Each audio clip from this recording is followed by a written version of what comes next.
नमस्कार। आज मैं आपको प्रेमचंद जी द्वारा लिखी गई कहानी प्रायश्चित को प्रस्तुत कर रही हूँ, जो इस प्रकार है। दफ्तर में जरा देर से आना अफसरों की शान है। जितना ही बड़ा अधिकारी होता है उतनी ही देर में आता है और उतने ही सवेरे जाता भी है। चपरासी की हाजिरी 24 घंटे की है, वो छुट्टी पर भी नहीं जा सकता, अपना एवज देना पड़ता है। खैर, जब बरेली जिला बोर्ड के हेड क्लर्क बाबू मदारी लाल 11 बजे दफ्तर आए, तब मानो दफ्तर नींद से जाग उठा। चपरासी ने दौड़कर पैरगाड़ी ली, अर्दली ने दौड़कर कमरे की चिक उठा दी और जमादान ने एक डाक की किस्त मेज पर लाकर रख दी। मदारी लाल ने पहला ही सरकारी लिफाफा खोला था कि उनका रंग फक हो गया। वे कई मिनट तक आश्चर्यान्वित हालत में खड़े रहे, मानो सारी ज्ञानेंद्रियां शिथिल हो गई हो। उन पर बड़े बड़े आघात हो चुके थे, पर इतने बदहवास वे कभी न हुए थे। बात यह थी कि बोर्ड के सेक्रेटरी की जगह 1 महीने से खाली थी। सरकार ने सुबोध चंद्र को यह जगह दी थी और सुबोध चंद्र वह व्यक्ति था जिसके नाम ही से मदारी लाल को घृणा थी। वह सुबोध चंद्र जो उनका सहपाठी था, जिसे जब देने को उन्होंने कितनी ही चेष्टा की पर कभी सफल न हुए थे, वही सुबोध आज उनका अफसर होकर आ रहा था। सुबोध की इधर कई सालों से कोई खबर न थी। इतना मालूम था कि वह फौज में भर्ती हो गया था। मदारी लाल ने समझा था मर गया होगा, पर आज वह मानो जी उठा और सेक्रेटरी होकर आ रहा था।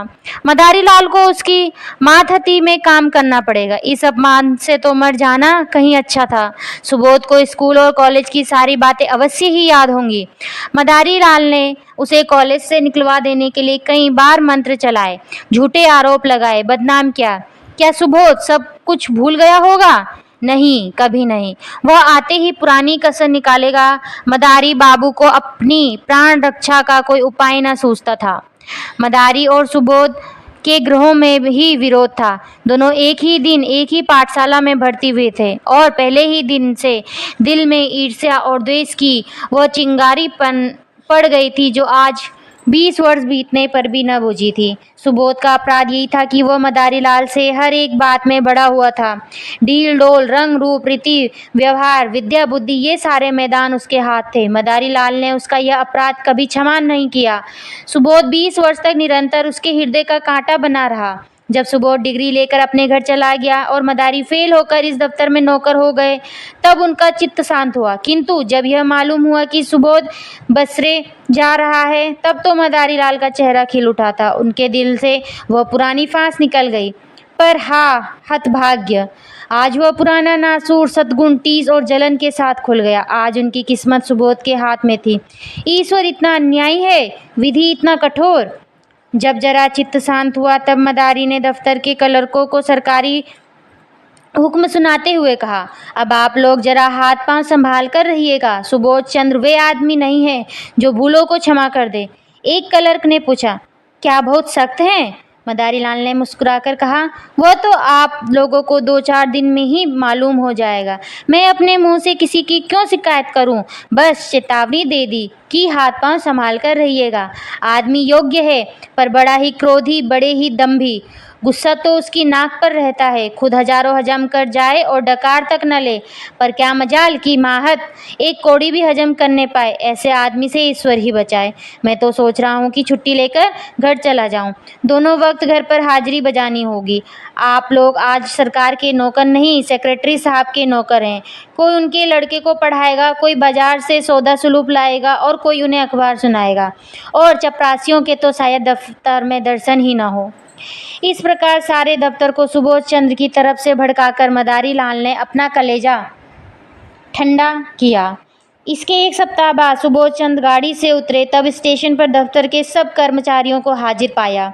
सब उनका स्वागत करने आए थे।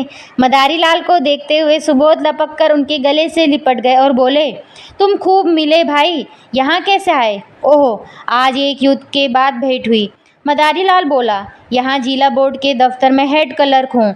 आप तो कुशल से हैं? सुबोध, अजी मेरी ना पूछो। बसरा, फ्रांस, मिस्र और ना जाने कहाँ कहाँ मारा फिरा। तुम दफ्तर में हो, यह बहुत ही अच्छा हुआ।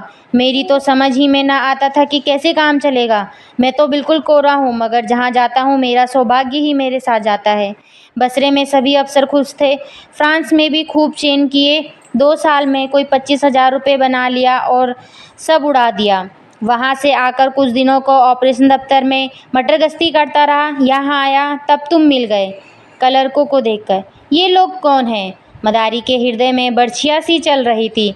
दुष्ट, 25,000 रुपये बसरे से कमा लाया, यहाँ कलम घिसते घिसते मर गए और 500 भी जमा न कर सके। बोले, ये लोग बोर्ड के कर्मचारी हैं, सलाम करने आए हैं। सुबोध ने उन सब लोगों से बारी बारी से हाथ मिलाया और बोला, आप लोगों ने व्यर्थ यह कष्ट किया, बहुत आभारी हूँ। मुझे आशा है कि आप सब सज्जनों को मुझसे कोई शिकायत न होगी। मुझे अपना अफसर नहीं, अपना भाई समझिए। आप सब लोग इस तरह काम कीजिए कि बोर्ड की नेक नामी हो और मैं भी सुरखरू रहूं। आपके हेड क्लर्क साहब तो मेरे पुराने मित्र और लंगोटिया यार हैं। एक वाक चतुर क्लर्क ने कहा, हम सब हुजूर के ताबेदार हैं, यथाशक्ति आपको संतुष्ट करेंगे, लेकिन आदमी ही हैं, अगर कोई भूल हो भी जाए तो हुजूर उसे क्षमा करेंगे। सुबोध ने नम्रता से कहा, यही मेरा सिद्धांत है और हमेशा यही सिद्धांत रहा रहे। जहाँ रहा मातहतों से मित्रों का सा व्यवहार बर्ताव किया। हम और आप दोनों ही किसी तीसरे के गुलाम हैं। फिर रोग कैसा और अफसरी कैसी? हाँ, हमें नेकी के साथ अपना कर्तव्य पालन करना चाहिए।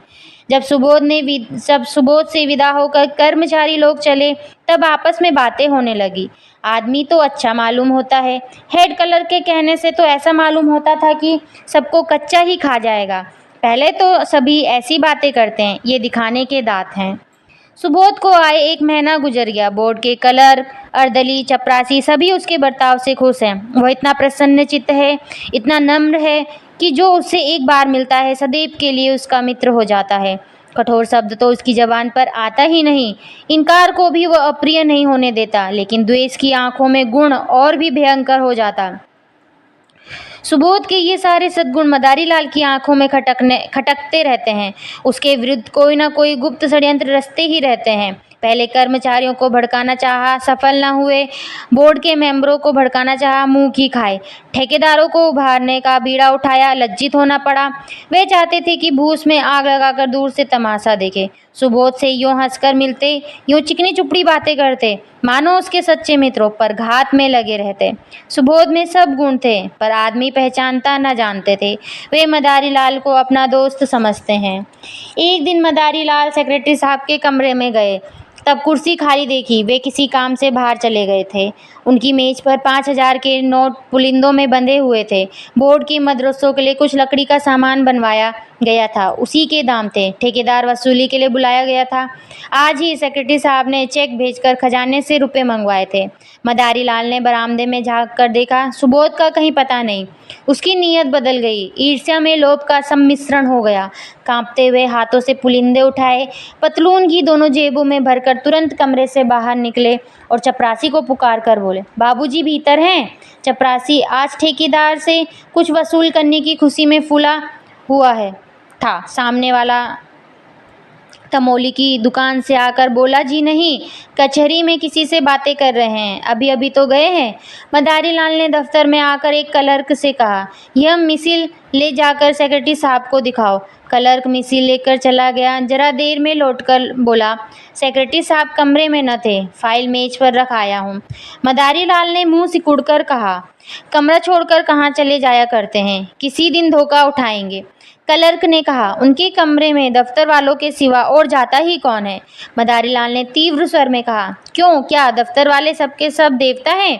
कब किसकी नीयत बदल जाए कोई नहीं कह सकता। मैंने छोटी छोटी रकमों पर अच्छों की नीयत बदलते देखी है।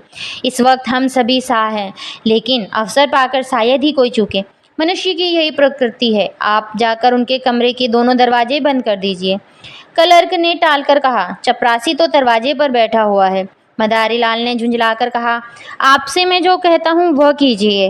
कहने लगे, चपरासी बैठा हुआ है। चपरासी कौन ऋषि मुनि है? चपरासी ही कुछ उड़ा दे तो आप उसका क्या कर लेंगे? जमानत भी है तो 300 की, यहाँ एक एक कागज लाखों का है। यह कहकर मदारी लाल खुद उठे और दफ्तर के द्वार दोनों तरफ से बंद कर दिए। जब चित्त शांत हुआ तब नोटों के पुलिंदे जेब से निकालकर एक अलमारी में कागजों के नीचे छिपाकर रख दिए। फिर आकर अपने काम में व्यस्त हो गए। सुबोध चंद्र कोई घंटे भर में लौटे, तब उनके कमरे का द्वार बंद था। दफ्तर में आकर मुस्कुराते हुए बोला, मेरा कमरा किसने बंद कर दिया है? भाई, क्या मेरी बेदखली हो गई?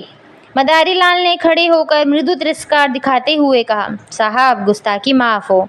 आप जब कभी बाहर जाएं, चाहे एक ही मिनट के लिए क्यों हो, तब दरवाज़ा बंद कर दिया करें।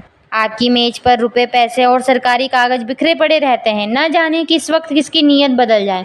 मैंने अभी सुना कि आप कहीं बाहर गए हुए हैं, तब दरवाजे बंद कर दिए। सुबोध चंद द्वार खोलकर कमरे में गए, एक सिगार पीने लगे। मेज पर नोट रखे हुए हैं, इसकी खबर ही न थी। सहसा ठेकेदार ने आकर सलाम किया। सुबोध कुर्सी से उठ बैठे और बोले, तुमने बहुत देर कर दी, तुम्हारा ही इंतजार कर रहा था। 10 ही बजे रुपए मंगवा लिए थे। रसीद का टिकट लाए हो ना? ठेकेदार, हुजूर, रसीद लिखवा लाया हूँ। सुबोध, तो अपने रुपए ले जाओ। तुम्हारे काम से मैं बहुत खुश नहीं हूँ। लकड़ी तुमने अच्छी नहीं लगाई और काम में सफाई भी नहीं। अगर ऐसा काम फिर करोगे तो ठेकेदारों के रजिस्टर से तुम्हारा नाम निकाल दिया जाएगा। यह कहकर सुबोध ने मेज पर निगाह डाली, तब नोटों के पुलिंदे न थे। सोचा शायद किसी फाइल के नीचे दब गए हों। कुर्सी के समीप जाकर कागज उलट पलट कर डाले, मगर नोटों का कहीं पता नहीं। नोट कहाँ गए? अभी तो यहीं मैंने रख दिए थे, कहाँ जा सकते हैं? फिर फाइलों को उलटने पलटने लगे। दिल में जरा जरा धड़कन होने लगी। सारी मेज के कागज छान डाले, पुलिंदों का पता नहीं। तब वे कुर्सी पर बैठकर इस आध घंटे में होने वाली घटनाओं का मन में आलोचन करने लगे। चपरासी ने नोटों के पुलिंदे लाकर मुझे दिए, खूब याद है। भूला, यह भी भूलने की बात है? और इतनी जल्दी? मैंने नोटों को लेकर यहीं मेज पर रख दिया, गिना तक नहीं। फिर वकील साहब आ गए, पुराने मुलाकाती हैं, उनसे बातें करता जरा उस पेड़ तक चला गया। उन्होंने पान मंगवाए, बस इतनी सी देर हुई। जब गया हूँ तब पुलिंदे रखे हुए थे, खूब अच्छी तरह याद है। तब ये नोट कहाँ गायब हो गए? मैंने किसी संदूक, दराज या अलमारी में नहीं रखे। फिर गए तो कहाँ? शायद दफ्तर में किसी ने सावधानी के लिए उठाकर रख दिए हों। यही बात है, मैं व्यर्थ ही इतना घबरा गया। छी! तुरंत दफ्तर में आकर मदारी लाल ने बोले, आपने मेरी मेज पर से नोट तो उठाकर नहीं रख दिए? मदारी लाल ने भौचक्के होकर कहा, क्या आपकी मेज पर नोट रखे हुए थे? मुझे तो खबर ही नहीं। अभी पंडित सोहनलाल एक फाइल लेकर गए थे, तब आपको कमरे में न देखा। जब मालूम हुआ कि आप किसी से बात करने चले गए हैं, तब दरवाजे बंद कर दिए। क्या नोट नहीं मिल रहे हैं? सुबोध आंखें फैलाकर बोले, अरे साहब, पूरे 5,000 के हैं, अभी अभी चेक भुनाया है। मदारी लाल ने सिर पीट कर कहा, पूरे 5,000? या भगवान, आपने मेज पर खूब देख लिया है? अजी, 15 मिनट से तलाश कर रहा हूँ। चपरासी से पूछ लिया कि कौन कौन आया था। आइए जरा आप लोग भी तलाश कीजिए, मेरे तो होश उड़े हुए हैं। सारा दफ्तर सेक्रेटरी साहब के कमरे की तलाशी लेने लगा। मेज, अलमारियाँ, संदूक सब देखे गए। रजिस्टरों के वर्क उलट पलट कर देखे गए, मगर नोटों का कहीं पता नहीं। कोई उड़ा ले गया। अब इसमें कोई सुबह न थी। सुबोध ने एक लंबी सांस ली और कुर्सी पर बैठ गए। चेहरे का रंग फग हो गया, जरा सा मुंह निकल आया। इस समय उन्हें कोई देखता तो समझता कि महीनों से बीमार है। मदारी लाल ने सहानुभूति दिखाते हुए कहा, गजब हो गया, और क्या, आज तक कभी ऐसा अंधेर न हुआ था। मुझे यहाँ काम करते 10 साल हो गए, कभी धेले की चीज़ भी गायब न हुई। मैंने आपको पहले ही दिन सावधान कर देना चाहा था कि रुपए पैसों के विषय में होशियार रहिएगा, मगर सुधनी थी, ख्याल न था। जरूर बाहर से कोई आदमी आया और नोट उड़ाकर गायब हो गया। चपरासी का यही अपराध है कि उसने किसी को कमरे में जाने ही क्यों दिया। वो लाख कसम खाए कि बाहर से कोई भी आया, लेकिन मैं इसे मान नहीं सकता। यहाँ से तो केवल पंडित सोहनलाल एक फाइल लेकर गए थे, मगर दरवाजे से ही झाँक कर चले आए। सोहनलाल ने सफाई दी, मैंने तो अंदर कदम नहीं रखा साहब, अपने जवान बेटे की कसम खाता हूँ, जो अंदर कदम भी रखा हो। मदारी लाल ने माथा सिकोड़ कर कहा, आप व्यर्थ में कसम क्यों खाते हैं? कोई आपसे कुछ कहता है? सुबोध के कान में, बैंक में कुछ रुपये हो तो निकाल कर ठेकेदार को दिया जाए, वरना बड़ी बदनामी होगी। नुकसान तो हो ही गया, अब उसके साथ अपमान क्यों हो? सुबोध ने करुण स्वर में कहा, बैंक में मुश्किल से 200-400 रुपये होंगे भाईजान। रुपए होते तो क्या चिंता थी, समझ लेता। जैसे 25,000 उड़ गए, वैसे ही 30,000 भी उड़ गए। यहाँ तो कफन को भी कौड़ी नहीं। उसी रात को सुबोध चंद ने आत्महत्या कर ली। इतने रुपयों का प्रबंध करना उनके लिए कठिन था। मृत्यु के पर्दे के सिवा उन्हें अपनी वेदना, अपनी विवशता को छिपाने की कोई और आड़ न थी। दूसरे दिन प्रातःकाल चपरासी ने मदारी लाल के घर पहुंचकर आवाज़ दी। मदारी को रात भर नींद न आई थी, घबराकर बाहर आए। चपरासी उन्हें देखते ही बोला, हुजूर, बड़ा गजब हो गया। सेक्रेटरी साहब ने रात को अपनी गर्दन पर छुरी फेर ली। मदारी की आंखें ऊपर चढ़ गई, मुंह फैल गया और सारी देह सिहर उठी, मानो उनका हाथ बिजली के तार पर पड़ गया हो।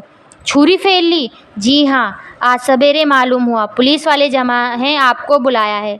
लाश अभी पड़ी हुई है? जी हाँ, अभी डॉक्टरी होने वाली है। बहुत से लोग जमा हैं, सब बड़े बड़े अफसर जमा हैं। हुजूर, लाश की ओर ताकते नहीं बनता। कैसा भला मानुस, हीरा आदमी था। सब लोग रो रहे हैं। छोटे छोटे 2 बच्चे हैं, एक सयानी लड़की ब्याहने लायक। बहू जी को लोग कितना रोक रहे हैं, पर बार बार दौड़कर लाश के पास जाती है। कोई ऐसा नहीं है जो रुमाल से आंखें न पोंछ रहा हो। अभी इतने ही दिन आए हुए, पर सबसे कितना मेल जोल हो गया था। रुपयों की तो कभी परवाह नहीं थी, दिल दरियाव था। मदारी लाल के सिर में चक्कर आने लगा। द्वार की चौखट पकड़कर अपने को संभाल न लेते तो शायद गिर पड़ते। पूछा, बहू जी रो रही थी? कुछ न पूछिए हुजूर, पेड़ की पत्तियां झड़ी जाती हैं, आंखें फूलकर गूलर हो गई हैं। कितने लड़के बतलाए तुमने? हुजूर, 2 लड़के और 1 लड़की। हाँ हाँ, लड़कों को तो देख चुका हूँ, लड़की सयानी होगी। जी हाँ, ब्याहने लायक है। रोते रोते बेचारी की आंखें सूज आई हैं। नोटों के बारे में भी बातचीत हो रही होगी। जी हाँ, सब लोग यही कहते हैं, दफ्तर के किसी आदमी का काम है। दरोगा जी तो सोहन लाल को गिरफ्तार करना चाहते थे, पर शायद आपसे सलाह लेकर करेंगे। सेक्रेटरी साहब तो लिख गए हैं कि मेरा किसी पर शक नहीं है। क्या सेक्रेटरी साहब कोई खत लिख कर छोड़ गए हैं? हाँ, मालूम होता है। छुरी चलाते वक्त याद आई कि सुबह में दफ्तर के सब लोग पकड़ लिए जाएंगे। बस कलेक्टर साहब के नाम चिट्ठी लिख दी। चिट्ठी में मेरे बारे में कुछ लिखा है? तुम्हें यह क्या मालूम होगा? हुजूर, अब मैं क्या जानूं। मुद्दा इतना सब लोग कहते थे कि आपकी बड़ी तारीफ लिखी है। मदारी की सांस और तेज हो गई। आंखों से आंसू की 2 बड़ी बड़ी बूंदें गिर पड़ी। आंखें पोंछते हुए बोले, वे और मैं एक साथ के पढ़े थे नंदू। 8-10 साल साथ रहा, साथ उठते बैठते, साथ खाते, साथ खेलते, बस इसी तरह रहते थे जैसे 2 सगे भाई रहते थे। खत में मेरी क्या तारीफ लिखी है, मगर तुम्हें क्या मालूम होगा। आप तो चल ही रहे हैं, देख लीजिएगा। कफन का इंतजाम हो गया है? नहीं हुजूर, कहा न कि अभी लाश की डॉक्टरी होगी। मुदा अभी जल्दी चलिए, ऐसा ना हो कोई दूसरा आदमी बुलाने आता है। हमारे दफ्तर के सब लोग आ गए होंगे। जी हाँ, इस मोहल्ले वाले तो सभी थे। पुलिस ने मेरे बारे में तो उनसे कुछ पूछताछ नहीं की? नहीं जी, किसी ने नहीं। मदारी लाल जब सुबोध चंद्र के घर पहुंचे तब उन्हें ऐसा मालूम हुआ कि सब लोग उनकी तरफ संदेह की आंखों से देख रहे हैं। पुलिस इंस्पेक्टर ने तुरंत उन्हें बुलाकर कहा, आप भी अपना बयान लिखा दे। और सबके बयान तो लिख चुका हूँ। मदारी लाल ने ऐसी सावधानी से अपना बयान लिखाया कि पुलिस के अफसर भी दंग रह गए। उन्हें मदारी लाल पर सुबह होता था, पर इस बयान ने उसका अंकुर भी निकाल डाला। इस वक्त सुबोध के दोनों बालक रोते हुए मदारी लाल के पास आए और कहा, चलिए, आपको अम्मा बुलाती है। दोनों मदारी लाल से परिचित थे। मदारी लाल यहाँ तो रोज ही आते थे, पर घर में कभी नहीं गए थे। सुबोध की स्त्री उनसे पर्दा करती थी। यह बुलावा सुनकर उनका दिल धड़क उठा। कहीं इसका मुझ पर सुबह ना हो, कहीं सुबोध ने मेरे विषय में कोई संदेह न प्रकट किया हो। कुछ झिझकते हुए, कुछ डरते हुए भीतर गए। तब विधवा का करुण विलाप सुनकर कलेजा कांप उठा। उन्हें देखते ही उस अबला के आंसुओं का को दूसरा सोता खुल गया और लड़की तो दौड़कर उनके पैरों से लिपट गई। दोनों लड़कों ने भी घेर लिया। मदारी लाल को उन तीनों की आंखों में ऐसी अथाह वेदना, ऐसी हृदय विदारक याचना भरी हुई मालूम हुई कि वे उनकी ओर देख न सके। उनकी आत्मा उन्हें धिक्कारने लगी। जिन बेचारों को उन पर इतना विश्वास, इतना भरोसा, इतना आत्मीयता, इतना स्नेह था, उन्हीं की गर्दन पर उन्होंने छुरी फेरी। उन्हीं के हाथों यह भला पूरा परिवार धूल में मिल गया। इन असहायों का अब क्या हाल होगा। लड़की का विवाह करना है, कौन करेगा। बच्चों का लालन पालन का भार कौन उठाएगा। मदारी लाल को इतनी आत्मग्लानि हुई कि उनके मुंह से तसल्ली का एक भी शब्द न निकला। उन्हें ऐसा जान पड़ा कि मेरे मुख में कालिक पुती है, मेरा कद कुछ छोटा हो गया है। उन्होंने जिस वक्त नोट उड़ाए थे, उन्हें गुमान भी न था कि उसका यह फल होगा। केवल सुबोध की जिच करना चाहते थे, उनका सर्वनाश करने की इच्छा न थी। शोकातुर विधवा ने सिसकते हुए कहा, भैया जी, हम लोगों को वे मझधार में छोड़ गए। अगर मुझे मालूम होता कि मन में यह बात ठान चुके हैं तो मैं अपने पास जो कुछ था वह सब उनके चरणों पर रख देती। मुझसे तो वे यही कहते रहे कि कोई ना कोई उपाय हो जाएगा। आप ही के मार्फत वे कोई महाजन ठीक करना चाहते थे। आपके ऊपर उन्हें कितना भरोसा था कि कह नहीं सकती। मदारी लाल को ऐसा मालूम हुआ कि कोई उसके हृदय पर नस्तर चला रहा है। उन्हें अपने कंठ में कोई चीज फंसी हुई जान पड़ती थी। रामेश्वरी ने फिर कहा, रात सोए तब खूब हंस रहे थे, रोज की तरह दूध पिया, बच्चों को प्यार किया, थोड़ी देर हारमोनियम बजाया और तब कुल्ली करके लेटे। कोई ऐसी बात न थी जिससे लेस मात्र भी संदेह हो। मुझे चिंतित हो देखकर बोले, तुम व्यर्थ घबराती हो। बाबू मदारी लाल से मेरी पुरानी दोस्ती, आखिर वो किस काम आएंगे? मेरे साथ के खेले हुए हैं। इस नगर में उनका सबसे परिचय है। रुपयों का प्रबंध आसानी से हो जाएगा। फिर न जाने कब मन में यह बात समाई। मैं नसीब जली ऐसी सोई कि रात को मिनकी तक नहीं।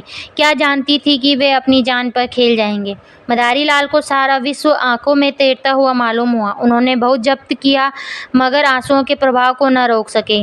रामेश्वरी ने आंखें पोंछकर फिर कहा, भैया जी, जो कुछ होना था वह तो हो चुका है, लेकिन आप उस दुष्ट का पता जरूर लगाइए जिसने हमारा सर्वनाश कर दिया है। यह दफ्तर ही के किसी आदमी का काम है। वे तो देवता थे, मुझसे यही कहते रहते थे कि मेरा किसी पर संदेह नहीं है, पर है यह किसी दफ्तर वाले ही का काम। आपसे केवल इतनी विनती करती हूँ कि उस पापी को बचकर न जाने दीजिएगा। पुलिस वाले शायद कुछ रिश्वत लेकर उसे छोड़ दें। आपको देखकर उनका यह हौसला न होगा। अब हमारे सिर पर आपके सिवा और कौन है? किससे अपना दुख कहें? लाश की यह दुर्गति होनी भी लिखी थी। मदारी लाल के मन में एक बार ऐसा उबाल उठा कि वो सब कुछ खोल दे, साफ कह दे, मैं ही वह दुष्ट हूँ, वह अधम, वह पामर हूँ। विधवा के पैरों पर गिर पड़े और कहे, वह छुरी इस हत्यारे की गर्दन में फेर दो। पर जबान न खुली। इसी दशा में बैठे बैठे उनके सिर ऐसा चक्कर आया कि वे जमीन पर गिर पड़े। तीसरे पहर लाश की परीक्षा समाप्त हुई। अर्थी जलाशय की ओर चली। सारा दफ्तर, सारे हुकाम और हजारों आदमी साथ थे। दाह संस्कार लड़कों को करना चाहिए था, पर लड़के नाबालिग थे, इसलिए विधवा चलने को तैयार हो रही थी कि मदारी लाल ने जाकर कहा, बहू जी, यह संस्कार मुझे करने दो। तुम क्रिया पर बैठ जाओगी तो बच्चों को कौन संभालेगा?